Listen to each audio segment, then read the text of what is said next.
Ok, pues la semana pasada estábamos hablando acerca de Isaías 6, el llamado de Isaías. ¿Se recuerdan de eso, verdad? ¿De qué habíamos, qué fueron las tres cosas que vimos? ¿De qué hablamos? ¿Se recuerdan? Sí, hablamos de cómo Isaías vio el reino de Dios. Okay. Isaías vio los cherubims y dio la alabación a Dios, y él en ese momento se convirtió en el verso 8, que es lo más importante de esto ahí. Exacto, él vio la visión de Dios y entonces él vio tres cosas acerca de Dios. Vio la soberanía de Dios, que Dios está en control, aunque las cosas sean un desastre, aunque cosas malas pasen, ¿verdad? Todo eso es parte del plan de Dios.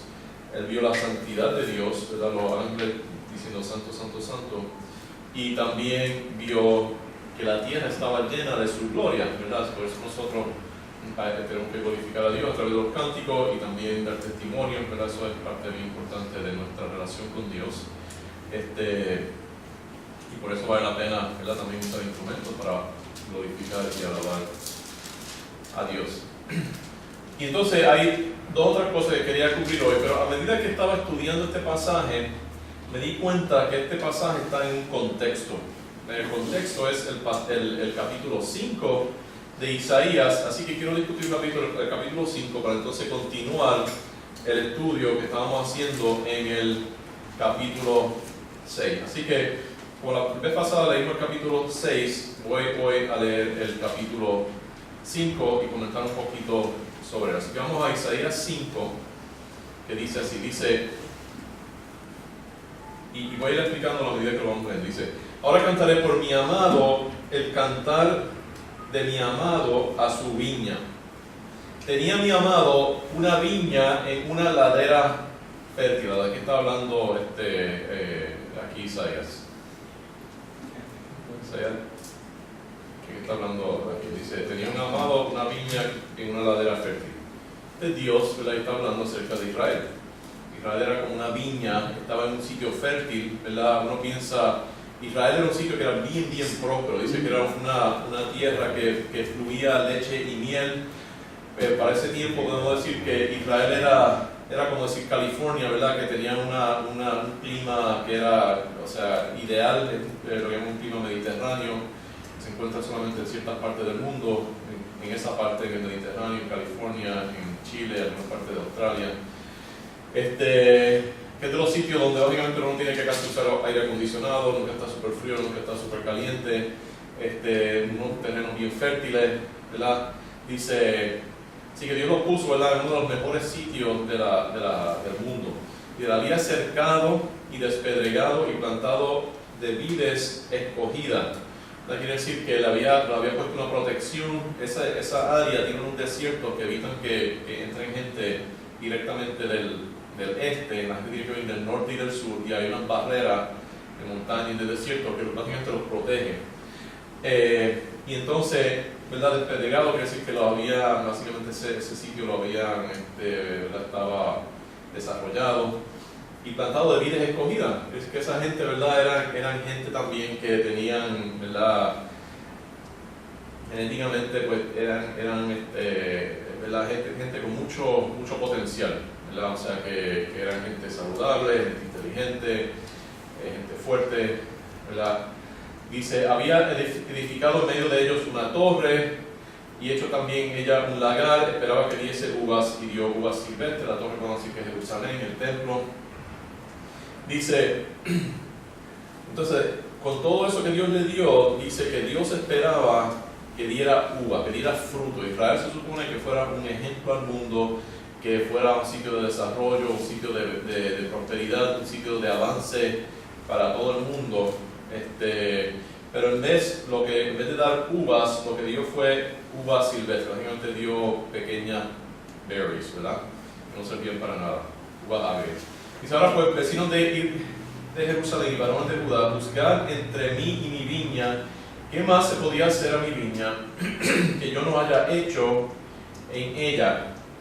¿Cómo, esperando yo que diese uvas, ha dado uvas silvestres? O sea, que Dios está diciendo, ¿qué más pude haber hecho yo por esa nación? Yo le di todo lo que ellos necesitaban, ¿verdad? Le di la ley, le di un sitio bien bueno, le di salud, le di todas las promesas. ¿Y qué hicieron ellos? Así que dice, os mostraré pues ahora lo que haré yo a mi viña. Le quitaré su vallado y será consumida, aportillaré su cerca y será hollada, haré que quede desierta, no será podada ni cavada, y crecerán el cardo y los espinos, y aún a las nubes mandaré que no derramen lluvia sobre ella. Ciertamente la viña de Jehová de los ejércitos es la casa de Israel, y los hombres de Judá, planta deliciosa suya. Esperaba juicio, y aquí vileza, justicia, y he aquí clamor. Entonces aquí empieza Dios a decir todas las cosas que ellos habían hecho. Primero, que no tenían justicia, ¿verdad? Un país injusto, un país corrupto políticamente. Dice en el 8, hay de los que juntan casa a casa, añaden heredad a heredad hasta ocuparlo todo. Habitaréis vosotros solo en medio de la tierra. Ha llegado a mis oídos de parte de Jehová de los ejércitos que las muchas casas han de quedar asoladas, sin morador, las grandes y hermosas, y 10 yugadas de vino. Okay, entonces así que está hablando, ¿verdad?, de gente que básicamente había la gente, había alguna gente que era bien rica y mucha gente que era bien pobre, ¿verdad? Una diferencia bien grande social, o sea que había un materialismo craso en Jerusalén. Entonces lo que decía era que esas casas, ¿verdad?, iban a quedar asoladas. Dice, y 10 yugadas de viña producirán un vato. Quiere decir que básicamente 10 acres de viña iban a producir básicamente un galón de uva o de vino. Un homer de semilla producirá un efa, quiere decir que un galón de semilla iba a solo producir un vaso, quiere decir que iba a haber hambre. Dice, hay de los que se levantan de mañana para seguir la embriaguez, que están hasta la noche, hasta que el vino los encienda, y en sus banquetes hay arpa, vihuelas, tamboriles, flautas y vino, y no miran la obra de Jehová, y consideran la obra de sus manos. Por tanto, mi pueblo fue llevado cautivo, porque no tuvo conocimiento, y su gloria pereció de hambre, y su multitud se secó de sed. Por eso ensanchó su interior el Seol, y sin medida extendió su boca. Y allá descenderá la gloria de ellos, y su multitud, y su fausto, y el que en él se regocijaba. Y el hombre será humillado, y el varón será abatido, y serán bajados los ojos de los altivos. Pero Jehová de los ejércitos será exaltado en juicio, y el Dios santo será santificado con justicia, y los corderos serán apacentados según sus costumbres, y extraños devorarán los campos desolados. Entonces, ¿verdad?, aquí sigue hablando básicamente de todas las cosas que estaban haciendo ellos y el castigo que Dios iba a traer sobre ellos. Y podemos ver que algunas de estas cosas se parecían mucho, ¿verdad?, a lo que está pasando hoy en día en el mundo, ¿verdad?, en el mundo desarrollado, en los Estados Unidos. Y nosotros, ¿verdad?, pero Israel estaba bien confiada en esta prosperidad que ellos tenían, ¿verdad? Y nosotros vemos, ¿verdad?, el mundo hoy en día, de verdad, las cosas están relativamente bien, ¿verdad? Tenemos prosperidad, tenemos paz, y nosotros aquí en Puerto Rico no nos damos cuenta a veces mucho de lo que está pasando, pero en muchos otros países, ¿verdad?, en los Estados Unidos y en Europa, uno ve que hay una decadencia bien grande, ¿verdad?, en la cultura. Yo hablo con mis hijos que están en los Estados Unidos, y a veces uno va allá, ¿verdad?, y oye las noticias, y uno ve, ¿verdad?, que esa sociedad no era la sociedad en que yo me crié cuando yo vivía allá. Y yo creo que nosotros estamos un poquito, ¿cómo se llama?, a veces complacent de que las cosas van a seguir bien, ¿verdad? Y la cosa es que uno no se supone que sea pesimista, pero uno debe ser cauteloso, ¿verdad? Uno tiene que tener este balance entre ser, ¿verdad?, súper optimista y pensar que nada va a pasar, y estar básicamente dormido, y estar, ¿verdad?, constantemente en temor, ¿verdad? Y tiene que tener tiene que darse cuenta en dónde estamos, ¿verdad?, tener los ojos abiertos y entonces saber tener también esperanza de que uno puede hacer algo, ¿verdad? Y yo la manera que veo el mundo, ¿verdad? Yo creo que va a haber con el tiempo van a haber áreas del mundo que se van a poner peor y peor, pero que van a haber sitios donde el cristianismo va a seguir floreciendo y ese contraste va a seguir creciendo, ¿verdad? Hasta que llegue el fin. Y, ¿verdad? Entonces, lo que el capítulo 6 entonces nos dice es qué tenemos que hacer, ¿verdad? Cuando uno mira el mundo y la dirección en que va el mundo, ¿verdad? Y esto es lo que vamos a estar estudiando, ¿verdad? En el resto del capítulo 6.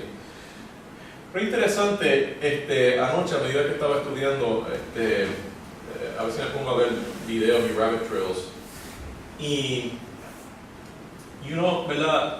Yo pienso que la venida de Jesucristo se va acercando más y más, y eso quiere decir que son unos tiempos bien especiales, ¿verdad? Creo que vamos a tener el potencial de mucha prosperidad, el potencial de alcanzar muchas personas para Cristo, pero también van a ser tiempos donde ¿verdad? Las cosas se van a ir poniendo en una forma que en algunos sitios va a ser más y más difícil, como iba diciendo. Yo creo que el cristianismo en algunos sitios va a ser retado más y en otros sitios va a florecer más, ¿verdad? Y nosotros tenemos que hacer nuestra parte para que eso pase. Una cosa que si uno mira en el mundo secular, ¿verdad? Dicen que algo va a pasar cuando las computadoras lleguen a tener la inteligencia del ser humano, porque entonces esas computadoras pueden desarrollar más computadoras. Y ayer yo estaba viendo unos videos, hay una compañía que se llama Hanson Robotics. Busquen esto en el internet. Ellos hicieron unos robots, había una que se llama Sofía, hay un varón también que ellos hicieron. Y es increíble, tiene expresiones, uno le puede hacer preguntas, y las preguntas, o sea, no es como Siri, de verdad contesta las preguntas de una forma que o sea, es un poquito mecánico, pero se ve que a veces mejor que lo que la mayoría de las personas podrían preguntar las preguntas. Hay unas cuantas entrevistas. La Arabia Saudita le dio ciudadanía a este robot. Y entonces lo que estaba diciendo uno de los diseñadores, dice que cada vez, ¿verdad? Que es una conferencia donde ellos vienen y traen estos robots y los ponen a hablar y a entrevistarlos, que cada año pueden hacer más y más. Entonces alguien le preguntó, ¿cuándo tú piensas que van a tener la inteligencia de un ser humano? Y hay libros que dicen que como en 20 años, 30, 40, pero él estaba diciendo que en 5 años que estos robots iban a tener inteligencia humana, ¿verdad? Quién sabe, pero busquen ese video, busquen Sofía en internet, y a la verdad que deja uno bien impresionado, ¿verdad? De lo que puede ser que esté por venir por ahí. ¿Right? Así mismo que el anticristo va a comunicarse con el mundo completo por el internet y por las computadoras. Ya eso ya está en proceso. Exacto, y la cosa es que estos robots tienen computadoras dentro de ellos, pero entonces se conectan conmigo al internet y hacen procesamiento on the cloud. Lo que ellos estaban diciendo es que hay una parte de ellos que es individual, pero lo que aprende uno de ellos, como el otro tiene conexión a eso también, todos lo aprenden. Cada robot va alimentando una mente que está en el cloud, y además de tener su propia experiencia e interacciones, todos pueden acceder a algunas partes de esta experiencia y pueden aprender el uno del otro. También ellos mismos pueden comunicarse. Así que lo que estamos viendo es que ¿verdad? Todo parece que está bien, pero tenemos que estar preparados, ¿verdad? Y la cosa es que a medida que nosotros nos preparamos, también vamos a tener más éxito, porque tenemos que ser gente que está despierta, ¿verdad? Que está aware. Y la cosa es que no es para nosotros amedrentarnos, ¿verdad? Y tener un miedo, sino que para entonces darle más importancia a capítulos, ¿verdad? Como el capítulo 6, ¿verdad? Porque es el propósito del capítulo 5. Dios va a traer castigo, las cosas, ¿verdad? Hay mucho pecado y la prosperidad va a desaparecer. Esto se dio 140 años antes de que Jerusalén fuera destruida, ¿verdad? Podemos pensar más o menos, yo diría que eso es lo que falta para que venga Jesucristo.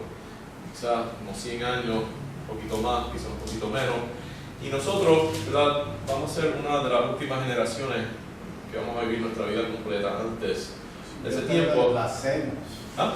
Tenemos la última generación. Yo no, pero posiblemente yo no, pero ellos sí. Quizás los niños. Como dice la Biblia, when the fig tree sprout, that generation shall not pass away till they see my coming. Eso fue cuando Israel nació en 1948, que the fig tree sprouted. And it's going to be already like your generation supposed to be like 70 years. But considering time and the changes, it could be 5 or before or 5 after. It could be any day. So, yo pienso que la venida de Jesucristo se va acercando y probablemente nosotros haya vivo hoy personas que van a estar en ese tiempo. Así que eso lo decimos para darle entonces, ¿verdad? ¿Qué es lo que nosotros tenemos que hacer en vista a que el tiempo, ¿verdad?, apremia? Y la cosa es que nosotros tenemos que, ¿verdad?, alcanzar a la gente alrededor de nosotros, ¿verdad?, y ir transformando la sociedad. Y la cosa es cómo nosotros hacemos eso. Pues primero, ¿verdad?, hay que tener una visión clara de quién es Dios, ¿verdad? Eso es lo que estábamos hablando la otra vez. Dios es soberano, Dios está en control. Él es el rey, ¿verdad? Él tiene ciertas expectativas para nosotros como sus súbditos, ¿verdad? Tenemos que obedecerlo, tenemos que expandir ese reino, ¿verdad?, de cual Él es el rey. Tenemos que vivir unas vidas santas, ¿verdad?, nosotros, y también tenemos que glorificar a Dios. Fíjense que eso machea bastante bien el Padre Nuestro, ¿verdad? Padre Nuestro que está en los cielos, dice: santificado sea tu nombre, ¿verdad? Santo. Venga tu reino, Él es el rey, ¿verdad? Hágase su voluntad, ¿verdad? La obediencia que tiene el rey, ¿verdad? Su voluntad es que nosotros seamos santos también. Entonces vamos a ver cómo respondió Isaías a la visión que tuvo de Dios, ¿verdad? Porque no solamente conocer a Dios, sino que qué vamos nosotros, cómo debemos nosotros responder a Dios. Y lo que vemos es que Él tuvo temor, ¿verdad? Lo primero que Él dice es: ay de mí, que soy muerto.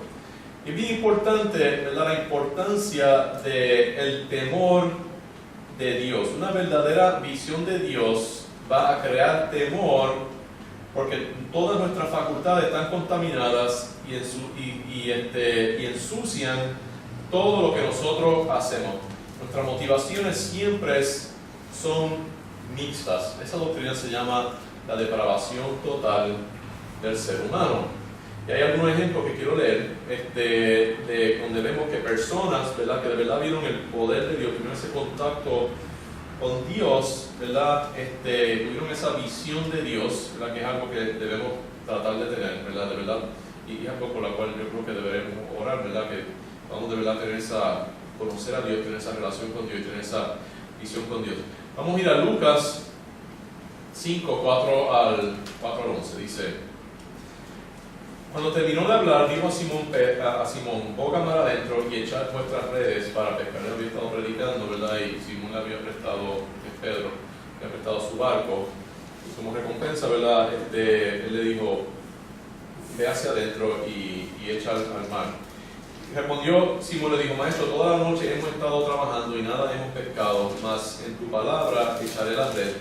Y habiéndolo hecho, encerraron gran cantidad de peces y su red se rompía.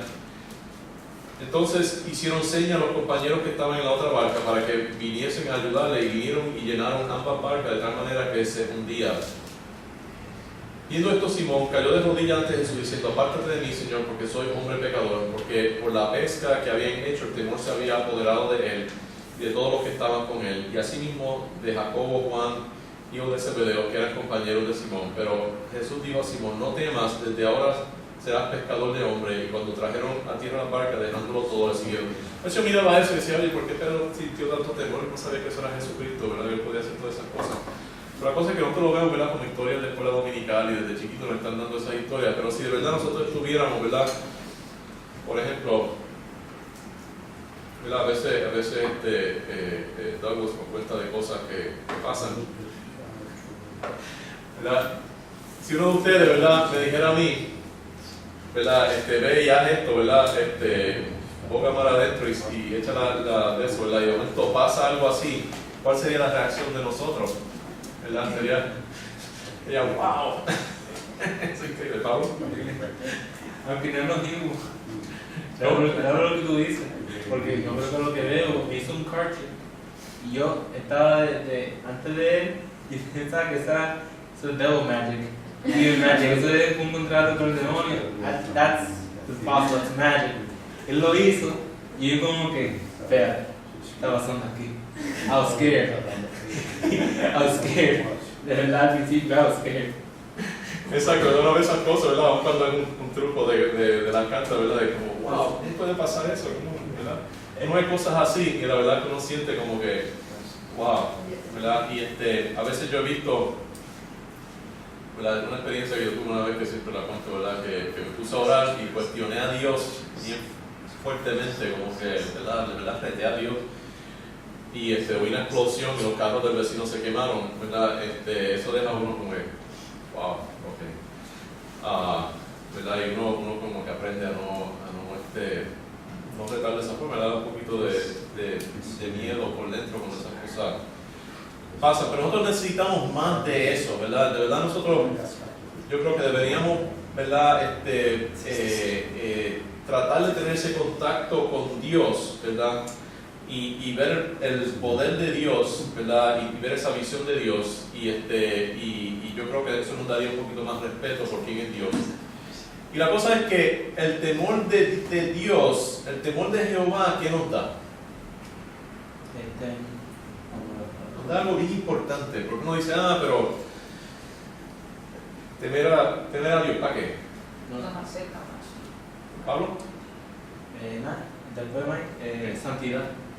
Ok, la santidad, muy bien. Mike.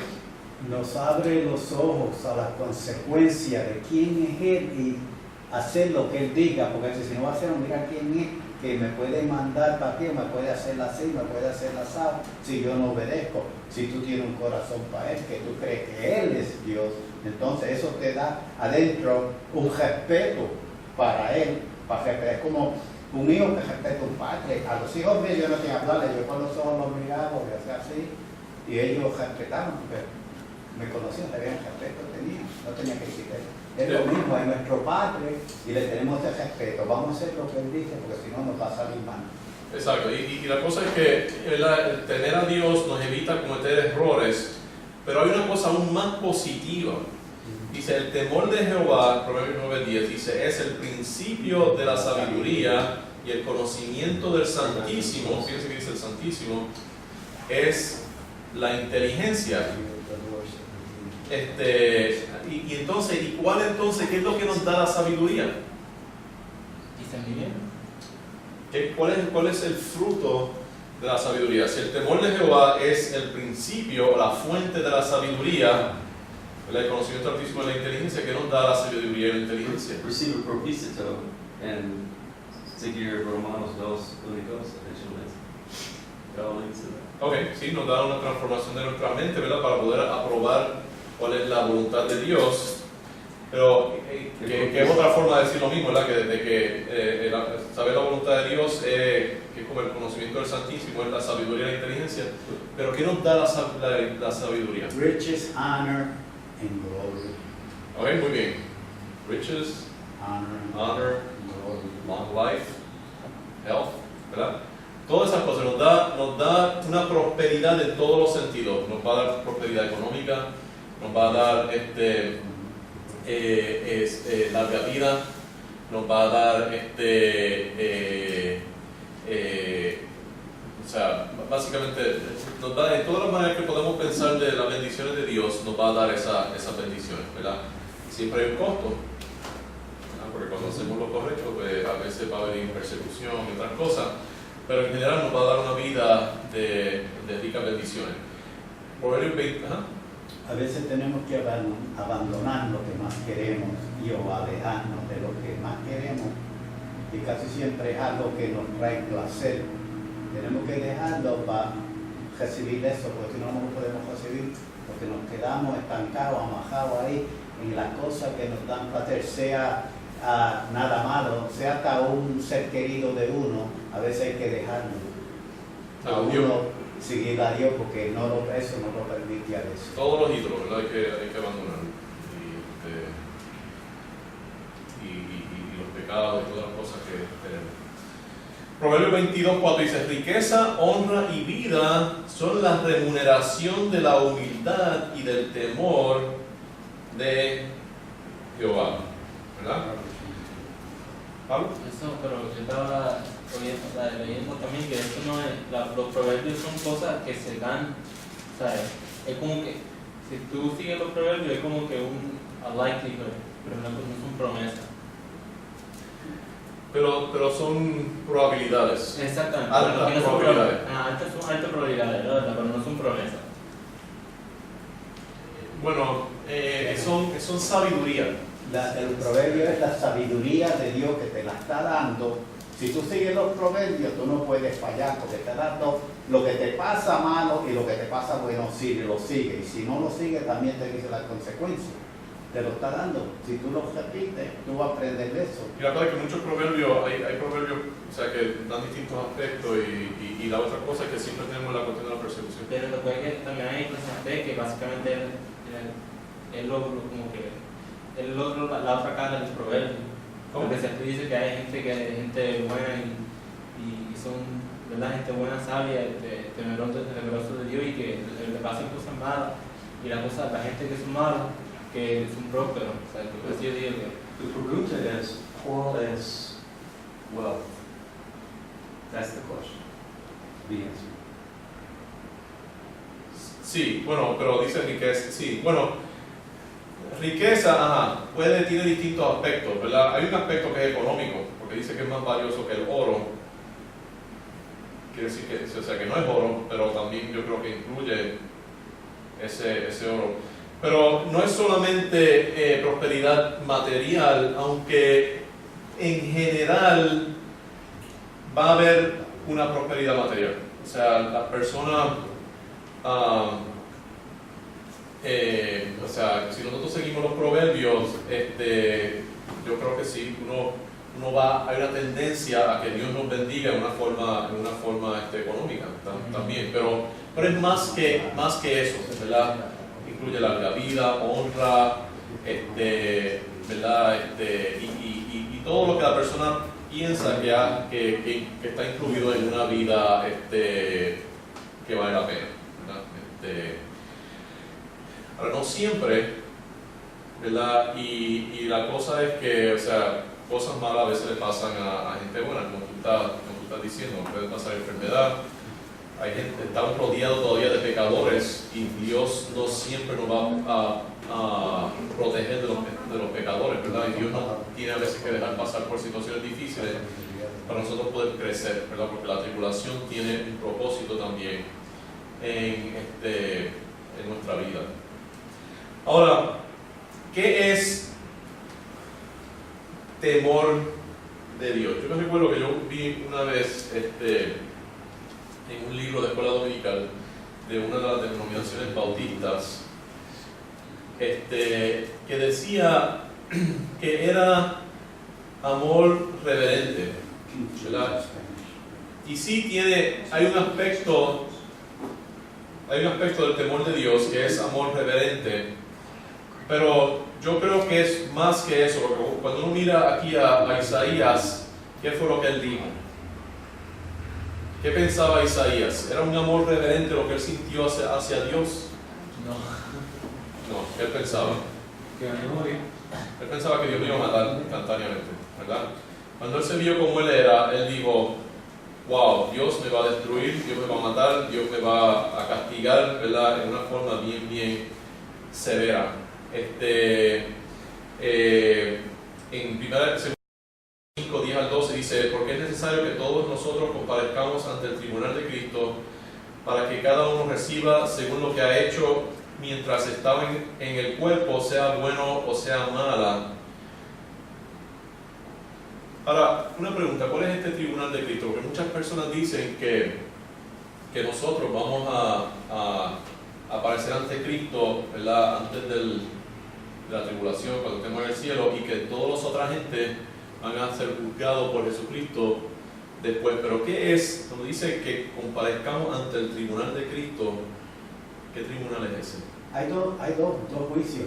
Hay uno para los hijos, los cristianos, para la recompensa, eso, lo que hiciste bien y esto, aquello, porque dice que algunos vamos a brillar como estrella, otros vamos a brillar como una vela, dependiendo. Si tú naciste de nuevo a tu último momento y te moriste, tú no hiciste nada por él, pero naciste de nuevo. Pero si tú tuviste tu vida ganándote alma y trabajando para él, pues tú vas a brillar como una estrella. Exacto. Y la cosa es que yo pienso, esto es mi propia idea, ¿verdad? Pero yo me he puesto a mirar a ver dónde están esos dos juicios. Y yo no encuentro dos juicios. Yo encuentro un juicio para todo el mundo. Y yo pienso que todos, dice, es necesario que todos nosotros, ¿verdad? Y cuando dice todos nosotros, está incluyendo la gente de la iglesia que nos salva. Todos nosotros comparezcamos ante el tribunal de Cristo.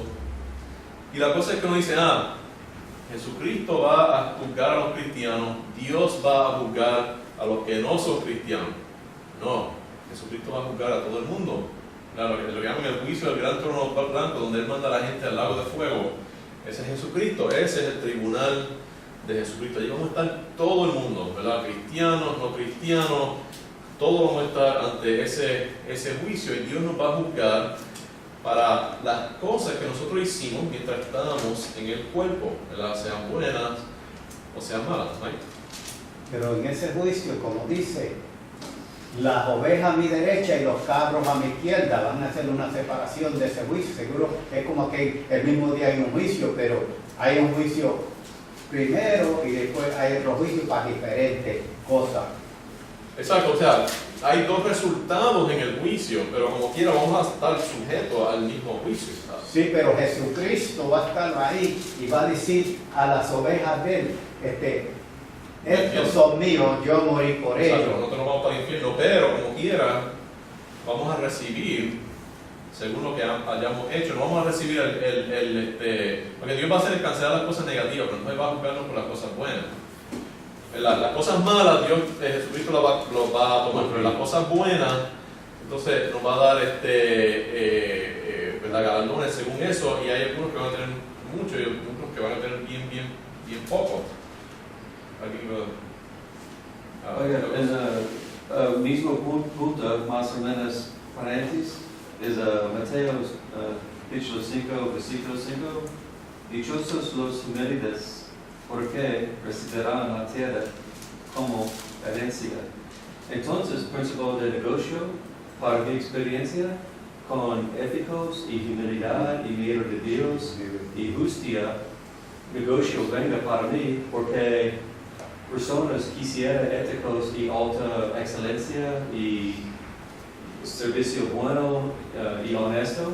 Entonces, mi negocio creyendo mucho es principio de Go for Christ Industries, porque el discípulo de Cristo, honor y miedo de Dios, y accountabilidad en Dios, y éticos en Dios.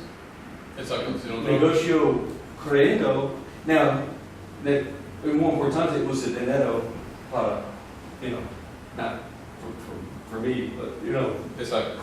Sí, exacto. O sea, si hacemos las cosas de una forma ética, con la actitud correcta que Dios quiere, con humildad, ¿verdad? Que es resultado del temor de Jehová, ¿verdad? Que es parte de la sabiduría, Dios sí nos va a bendecir, ¿verdad? Nos va a traer más negocios. Dios ha hecho las reglas. Exacto. Entonces, continuando en el versículo 11, ahora dice, o sea, vamos a estar ante el tribunal de Cristo, ¿verdad? Es el juicio del gran trono blanco, yo creo que todos vamos a estar ahí. Dice, conociendo pues el temor del Señor, persuadimos a los hombres, pero a Dios les manifiesto lo que somos, y espero que también lo sea a vuestras conciencias. Así que, conociendo el temor de Dios, del Señor, persuadimos a los hombres. ¿Qué quiere decir? Que al saber que tenemos que algún día estar delante de Jesucristo, nosotros tenemos que de verdad enfocarnos en las cosas que son importantes, ¿verdad? Y hay mucha gente que está haciendo cosas que de verdad no son muy importantes. Y parte de lo que es importante es que nosotros tenemos que traer a toda esta gente la que están alrededor de nosotros y tratar de hacer lo posible por traerlos a Jesucristo, ¿verdad? Porque eso es lo que más glorifica a Dios, ¿verdad? Y por eso está hablando de persuadir a los hombres. Pero dice, conociendo pues el temor del Señor, persuadimos a los hombres. Y esa palabra temor, ¿ustedes creen que es la palabra temor en griego? ¿Han oído de lo que es temor en griego? La palabra phobos. ¿Okay? Alguien tiene una fobia, la que tiene tremendo, ¿verdad?, temor. Así que la palabra que se usa ahí es fobia, y es de verdad es la palabra temor, terror, ¿verdad? Nosotros debemos conocer a Dios de tal manera, porque aquí en Puerto Rico tenemos esta actitud, ¿verdad?, de que Dios es un viejito, ¿verdad?, papá Dios es un abuelito, ¿verdad?, pelo blanco, que nos da todo lo que nosotros queremos. No es así, ¿verdad? Así que lo primero que le sacamos a esa visión de la omnipotencia de Dios, de su soberanía, de su santidad y de su gloria, ¿verdad?, es temor de Dios. Pero entonces vemos que había que Isaías se enfocó, ¿verdad?, donde él más se sintió sucio era en una área específica de su cuerpo, ¿verdad? Y él dijo, déjame buscar el pasaje aquí,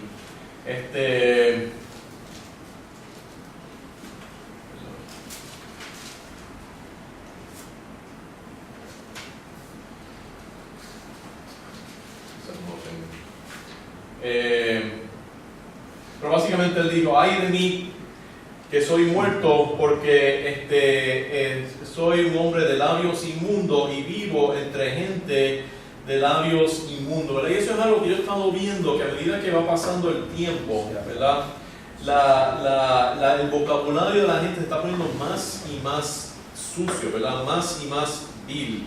La cosa que dice la gente, ¿verdad?, es peor y peor, ¿verdad? Lo que se acepta es más y más fuerte. Interesante, ¿verdad? Había un refrán que decía, en inglés decía, sticks and stones will break my bones, but words will never hurt me, ¿verdad? Y la cosa es que eso no es cierto, ¿verdad? Eso lo decían a los niños, ¿verdad? Para que, pues, ellos a veces podían insultarse y decir, pues, ignóralo, ¿verdad? Porque si son palabras, no puedes ignorarlo. Pero la cosa es que las palabras sí, a veces pueden hacer mucho más daño que a un golpe físico, ¿verdad?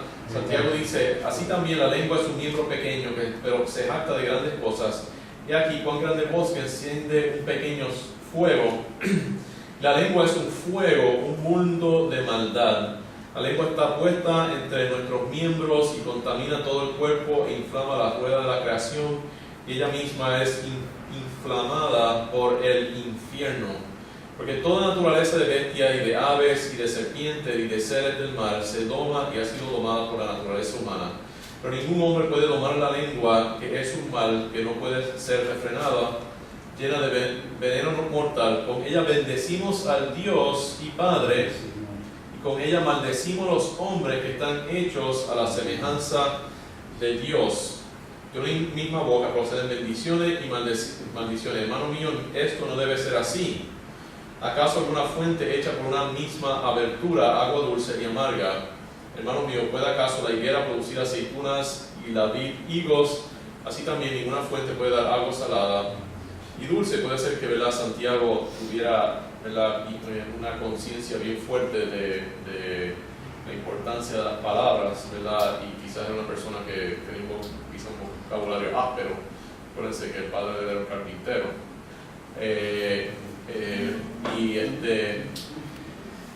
Pero, ¿verdad?, la razón que las palabras son importantes es porque las palabras es una de las herramientas más importantes que nosotros tenemos para nosotros hacer la obra de Dios. Mike. En Juan primero de Juan, verso del 1 al 5, ahí te dice el poder de la palabra. Amén. No me recuerdo Dice, al exactamente el principio pasaje. hizo Dios Sí, ok. Juan 1, sí. Juan 1. Exacto. Dios, ¿verdad? Con las palabras, ¿verdad? Creó básicamente el universo, y nosotros con nuestras palabras también podemos crear las cosas positivas y cosas negativas. Pablo dice: sea vuestra palabra siempre con gracia, sazonada con sal, para que sepáis cómo debéis responder a cada uno. Es importante, ¿verdad? Cuando el poder de las palabras, yo estuve, ¿verdad?, en campaña política, y es interesante cuando le hacen preguntas a uno y uno puede contestarlas, ¿verdad? Eso crea mucho respeto, ¿verdad?, de las personas hacia uno, y el saber cómo decir las cosas en una forma correcta, ¿verdad?, con gracia, pero sazonada con sal, ¿verdad?, con sal que tiene que va al grano, ¿verdad?, y dice lo que tiene que decir, pero lo hace de una forma, ¿verdad?, balanceada ¿verdad?, correcta. Eso es algo bien poderoso. Si uno pudiera master eso, ¿verdad?, el que pueda hacer eso puede hacer mucho. Lee los proverbios, repítelo y concéntrate en los proverbios, puede hacer eso. Amén. Exacto. Pero uno tiene que practicarlo, ¿verdad? Yo me recuerdo que yo tenía, cuando yo estaba en la escuela intermedia, estaba en Miami, había mudado a Miami, y conocí a un muchacho que era puertorriqueño allí. Y él empezó a ir a la iglesia con nosotros y eso, y un día me dijo que lo que más me impresionó era que yo no decía malas palabras. A todos sus amigos decían malas palabras, tenía un vocabulario bien sucio, y él dijo que yo no decía malas palabras y tenía, ¿verdad?, vocabulario limpio, y eso le creó una gran impresión. Así que, ¿qué hacemos, ¿verdad?, con ese vocabulario, ¿verdad?, esa boca que nosotros tenemos, ¿verdad?, que puede decir cosas tan sucias? Y un cristiano, yo he visto cristianos decir cosas que dejan a uno como que, wow, ¿cómo puede ser? ¿Verdad? Y la verdad que eso no debe caracterizar a los cristianos. Pero tampoco se puede juzgar por la razón. Cualquiera que ha estado en la militar de los Estados Unidos, ese vocabulario se le va a entrar en los oídos y se le va a quedar, porque eso es lo que se oye diariamente, repetida, y de momento esas palabras se sueltan. No quiere decir que están en el corazón de la persona, que la persona es vulgar, pero las palabras que vienen de la militar, que son unas que no son tan buenas, eso siempre se echa mucho tiempo, muchos años para poder controlarla y poder tener ese control de no soltarla, pensar antes. Sí, yo entiendo, pero que a veces no es solamente una palabra, pero hay gente que de verdad dicen cosas que que le salió del corazón, o sea, que lo hicieron para herir, ¿verdad? Y eso, ¿verdad?, no debe ser. Nosotros sí podemos, rebuke, ¿verdad?, podemos dar corrección, ¿verdad?, pero otra vez, eso es palabras con gracia, sazonadas con sal, deben ser balanceadas, ¿verdad? Ese balance es bien importante. Debemos no usar, ¿verdad?, si estamos haciendo cirugía, no usamos un machete, usamos un scalpel y damos un poquito de anestesia. Vamos a hacer cirugía, es importante dar la anestesia, ¿verdad? Sí, cuando hablamos con la gente. Hebreos 4:12, ciertamente la palabra de Dios es viva y poderosa y más cortante que cualquier espada de dos filos escapa. Penetra hasta los más profundos del alma y del espíritu, hasta la médula de los huesos, muy cortante de cuerpo, y juzga los pensamientos y las intenciones del corazón. Amén. En el otro verbo, Dios goes into man, comes out of man. Sí, nos dice que no es lo que sale del hombre, no es lo que entra al hombre lo que contamina al hombre, no es la comida que hagamos, sino lo que sale del hombre. Las palabras que permitimos que digamos nos cambian, ¿verdad? Porque esa es la otra cosa. Cuando decimos cosas malas, al permitir eso tiene un feedback donde nosotros nos contaminamos a medida que eso sale de nuestro corazón, ¿verdad? Entonces está ahí, quizás está ahí, pero cuando uno deja que salga, eso contamina, ¿verdad? Nos contamina y nos hace, es como que eso nos vuelve para atrás hacia nosotros también. Entonces lo que vemos es que, cuando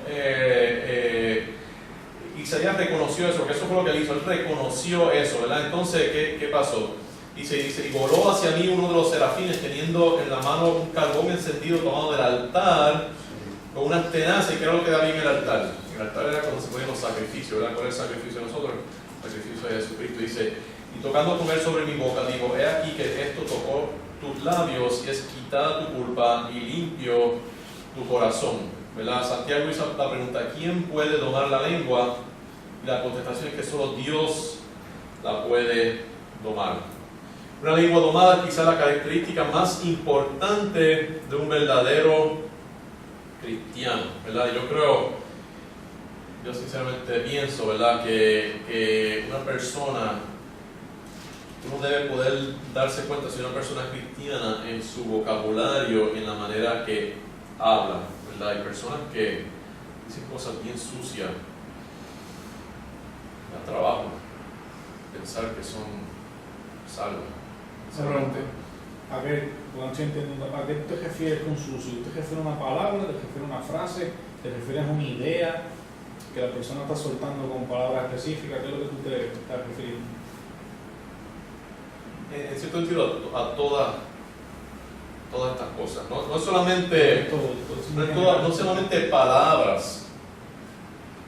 Por eso digo, por ejemplo, si alguien está con la milicia, ¿verdad? Se da un cantazo y suelta una palabra, eso es distinto, pero que alguien coja y le diga a otra persona cosas donde básicamente le están cayendo a machetazos al inicio para destruirlo. Insulto. rumores también, Es que incluye todo, puede ser insulto, pueden ser cosas moralmente sucias, pueden ser mentiras, pueden ser, o sea, hay distintas formas, y casi siempre esas cosas se combinan. Porque yo estoy más o menos de acuerdo con lo que dice Mike de la milicia, porque a la hora de la verdad, yo entiendo lo que tú dices como insulto y cosas así, que son frases específicas para atacar gente, pero me he dado la situación que me he encontrado mucha gente que hablan de cierta forma, que no necesariamente eso es lo que significa, porque a la verdad, palabras son subjetivas, es la persona que le da el significado a la palabra. En cierto sentido tú puedes decir en un futuro distante asqueroso, tú quizás dices Dios, y yo digo que es una mala palabra. Un ejemplo. Entonces más gente lo cree, y eso se crea, ya es una mala palabra, eso se puede decir. O decir pan, o decir cajo, o decir lo que sea. A la verdad la gente que le da poder a la palabra, eso no tanto. Sí, yo entiendo lo de la frase y que son palabras construidas para hacerle daño a la gente. Sí, porque es que por eso no podemos, yo pienso que no podemos buscar, o sea, tenemos que ver una palabra para eso, no podemos,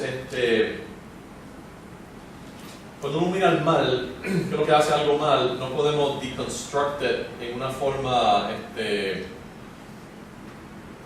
una forma de ver las cosas donde uno básicamente mira todas las partecitas, ¿verdad? Y a veces cuando uno mira a ese punto, como que pierde el conjunto, pero acá hay ciertas cosas que uno usa que las combina para formar algo que es bien malo, ¿verdad?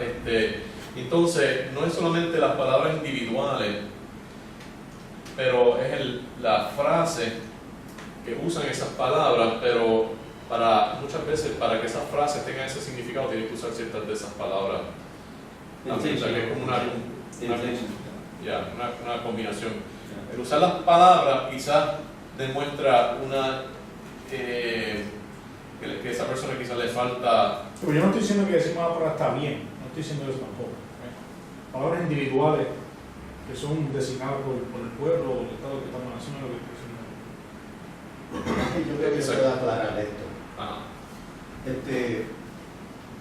Estilo es como militar, que una persona supone que aceptó el Señor, es cristiana, pero se le salen las palabras de vez en cuando. Eso es un estilo de hablar que tiene la militar. Sí.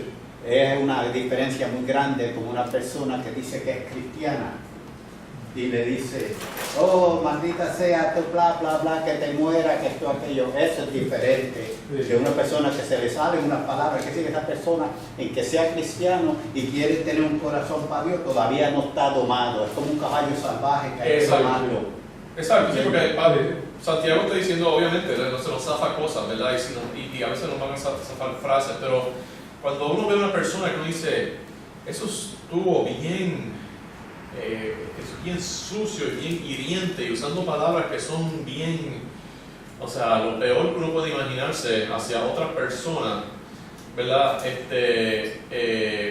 que no es que se le zafó, ¿verdad? Es que es como, Sí, o sea, eso obviamente se le propósito, zafó, sí. pero que como que fue un zafamiento con mucho premeditación, ¿verdad? O sea, que eso no es algo que simplemente se salió una palabra, eso como que, wow, hay un string de vulgaridades y de insultos y de mentiras y cosas, ¿verdad? Uno ve gente así que usa básicamente la lengua para irse en guerra contra el bien, ¿ves? Eso para mí, o sea, me da trabajo pensar que gente así de verdad puede tener el Espíritu Santo, y si lo tienen, ese Espíritu Santo está bien cohibido, ¿ves? Hay algo bien mal en esa persona. Ajá, Mike. Cuando uno ama a Dios no está luchando por eso. Y de vez en cuando se te sale una palabra. A mí se me sale una palabra de vez en cuando. Y seguida yo me doy de cuenta, inmediatamente me doy de cuenta y digo, Señor, perdóname. No, exacto, yo entiendo, porque a veces cuando uno se enfrenta con esa otra gente, Se sabe. ¿verdad? Uno también tiende a pelearle para atrás, ¿verdad? Y quiere usar las mismas palabras, y cuando uno está alrededor de gente así, uno como que se le empieza a pegar, ¿verdad? Pero uno, ¿verdad? La diferencia entre si uno está wrestling con un cerdo, pues quizás no se va a embarrar, ¿verdad? Pero la diferencia es que el cerdo se sigue ahí porque eso le gusta y nosotros nos sentimos mal y nos vamos a bañar. ¿Ves? Pues es eso, ¿verdad? Pero una persona que tiene, ¿verdad?, que ese carbón encendido del altar ha tocado nuestros labios, ¿verdad?, no debe, sus palabras no deben estar, ¿cómo se llama?, caracterizadas por esas cosas. Vamos a conseguir unos minutitos más. Ya estamos acabando, empezamos tarde. Entonces, después que pasó eso, vio la visión, sintió temor de Dios, se dio cuenta que sus labios estaban sucios, Dios le limpió los labios, entonces ahora tiene un propósito para eso. Después dice, después oí la voz del Señor que decía, ¿a quién enviaré y quién irá por nosotros? ¿Y a quién se refiere eso? Se refiere al capítulo 5, donde Dios estaba diciendo, esta sociedad parece que está todo bien, pero esta sociedad va rumbo al castigo, ¿verdad? Y mucha gente se van a perder y mucha gente van a morir, ¿verdad? Y Dios quería darle un chance a esa gente y quería darle un aviso con alguien que tuviera esos labios limpios, ¿verdad? Y entonces Jesús hizo, ¿verdad?, estaba en el trono, hizo la pregunta, ¿a quién enviaré y quién irá por nosotros? ¿Verdad? Y esa es la pregunta que Jesucristo nos está diciendo a todos nosotros, ¿verdad? Porque esto no es solamente a los pastores, ¿verdad? Él quiere enviar a todos los cristianos, ¿verdad? Todos nosotros estamos enviados, pero Él hace la pregunta, tiene que haber una respuesta. Dice, entonces respondí yo, heme aquí, envíame a mí. Y debe decirle, el querer servir a Dios no es narcisismo. El querer servir a Dios no es orgullo. El querer servir a Dios no quiere decir que nosotros pensamos que somos mejores que los demás. Dios está preguntando, ¿a quién enviaré? Y el que responde, heme aquí, envíame a mí, es el que se está sometiendo a Dios como esclavo, porque esto no es algo que va a ser fácil, que vamos a ver en los próximos 5 minutos. Nada le importa más a Dios que la salvación del mundo, por eso es que mandó a su Hijo a morir, ¿verdad? Sabemos Juan 3:16, porque de todas maneras amó Dios al mundo, que ha dado a su Hijo unigénito para que todo aquel que en él no se pierda, no tenga vida al mundo. Él amó al mundo para que no se pierda, ¿verdad? Y quiere que gente le comunique eso. Y la cosa es que Dios nos dejó con esta tarea, ¿verdad? Se repite varias veces en la Biblia. Dice, Jesús se acercó y les habló diciendo, toda potestad, todo poder y autoridad me es dada en el cielo y en la tierra. Por tanto, id y hacer discípulos a todas las naciones. Eso no es solamente ganarse a la gente, sino entrenarle Y es algo interesante porque aquí no dice salvar a gente y discipular a los cristianos. Aquí lo que dice es discipular a los gentiles. Nosotros se supone que entrenemos a los salvos y a los no salvos, tener un impacto a los salvos y a los no salvos, a toda la gente, ¿verdad? Todo el mundo tiene que vivir según lo que Dios dice, ¿verdad? Por eso yo creo que nosotros tenemos que meternos también en la política y instruir, ¿verdad?, a las naciones, ¿verdad? Pero obviamente el propósito de este discipulado es para que sean salvos, ¿verdad? Porque son las personas que, ¿verdad?, pueden. Dice, bautizando en el nombre del Padre, del Hijo y del Espíritu Santo, enseñándoles que guarden todas las cosas que os he mandado, y aquí yo estoy con vosotros todos los días hasta el fin del mundo. Y después dice, recibiréis poder cuando haya venido sobre vosotros el Espíritu Santo, y me seréis testigos en Jerusalén, en toda Judea, en Samaria, y hasta el último de la tierra. Eso no es una opción, no hacer eso. Eso es un mandato, ¿verdad? Y Dios todavía está haciendo esa pregunta: ¿quién enviaré y quién irá por nosotros? Iremos nosotros, seremos nosotros el testigo para eso, ¿verdad? Para Dios. Mike. Hay que pensar bien que Isaías estaba ahí en el trono de Dios cuando él dijo en el versículo 8, que dijo: aquí estoy, Señor, mándame a mí. Él sabía a dónde lo iba a mandar y conocía a la gente y en el mal que estaban. Entonces él sabía las consecuencias y sabía que tenía que haber algún sufrimiento, que se le iban a tirar la contra, que iba a sufrir. Y él, como quiera, dijo: aquí estoy, Señor, mándame a mí. Lo hizo con un conocimiento, sabiendo lo que iba a hacer. Yo creo que no estuvo hacia ciego. Dios sabía, porque estaba en el trono ahí de Dios, parece que estaba escuchando lo que había. Bueno, él dijo, primero dijo, ¿verdad? Él dijo, mándame a mí, ¿verdad? Y entonces, ¿qué fue lo que le dice, lo que le dijo Dios a él? Dice, heme aquí, mándame. Y dijo, andad, di a este pueblo, porque él dijo, ahora yo voy a ser gran profeta, ¿verdad? Y va a hacer esta diferencia, todo esto va a pasar. Dice, anda y di a este pueblo, oíd bien y no entendáis, ved por cierto, mas no comprendáis. Engruesa el corazón de este pueblo y agrava sus oídos y ciega sus ojos, para que no vea con sus ojos, ni oiga con su oído, ni con su corazón entienda, ni se convierta y haya para él sanidad. El efecto del Evangelio en mucha gente es endurecerlo y mandarlo más al infierno, ¿verdad? Y lo que Dios le está diciendo a Isaías es que en cierto sentido mucho de lo que tú vas a hacer no va a ser exitoso, ¿verdad? Pero lo que Dios quiere es que la gente que se pierden no se van a perder por culpa de nosotros, ¿verdad? Se van a perder por culpa de ellos, ¿verdad? Dice que si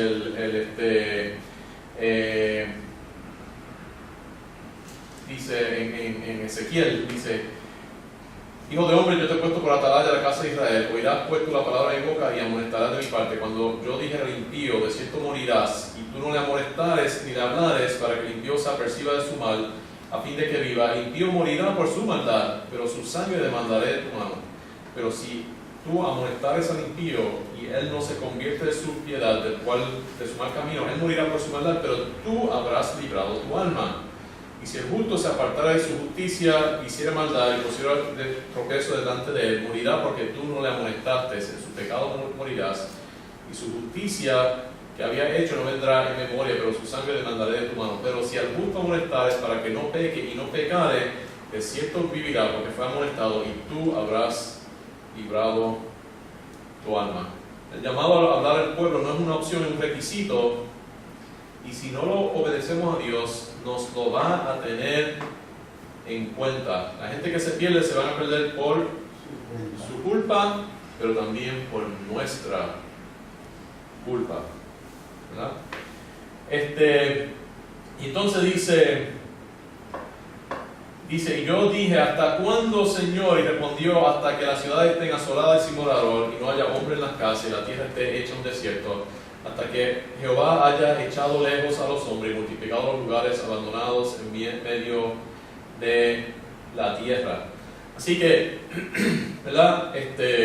tenemos que seguir hasta que básicamente no haya gente más, ¿verdad? Hasta que llegue ese último momento y venga el castigo, ahí ya hemos cumplido, ¿verdad? A veces Dios va a intervenir, ¿verdad?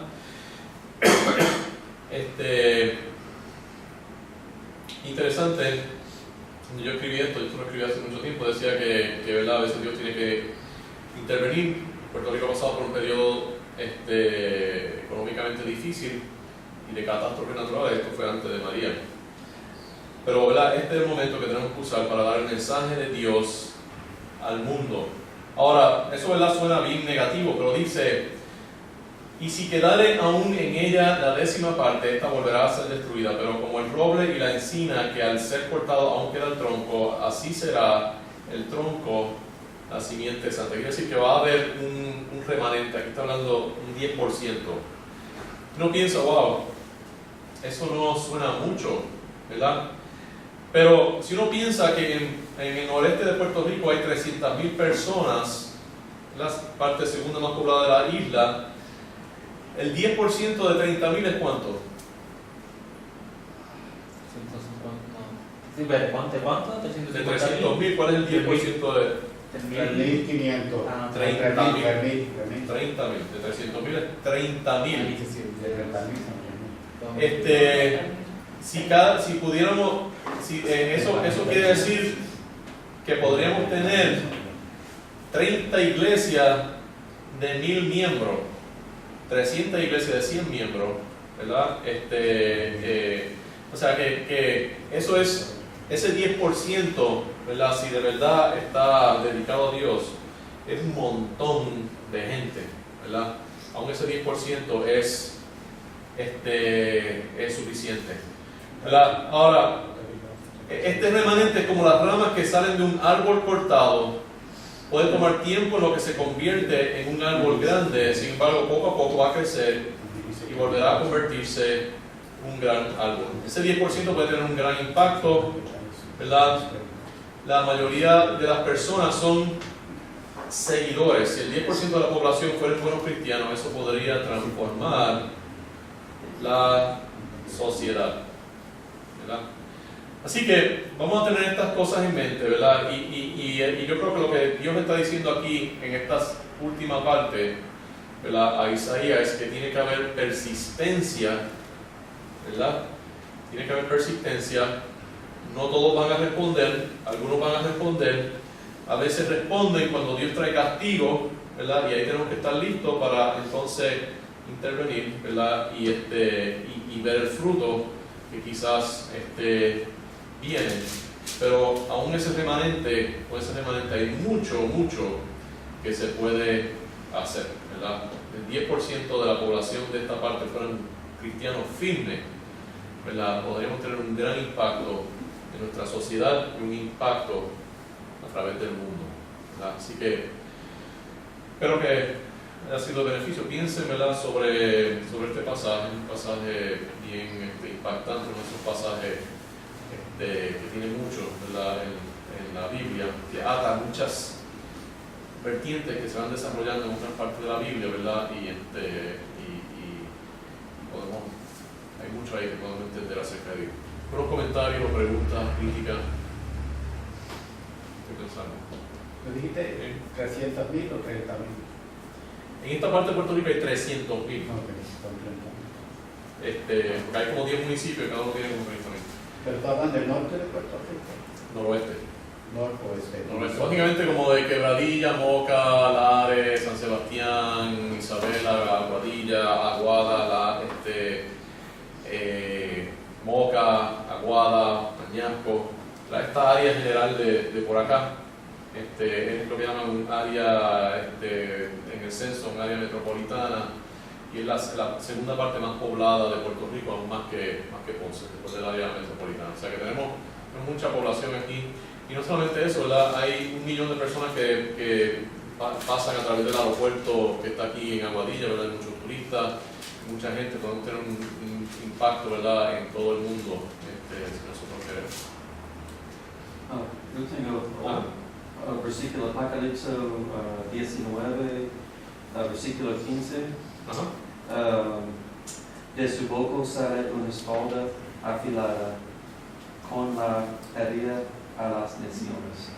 En la otra parte, cuando retorno, una palabra, just todo la guerra, armies, se puede.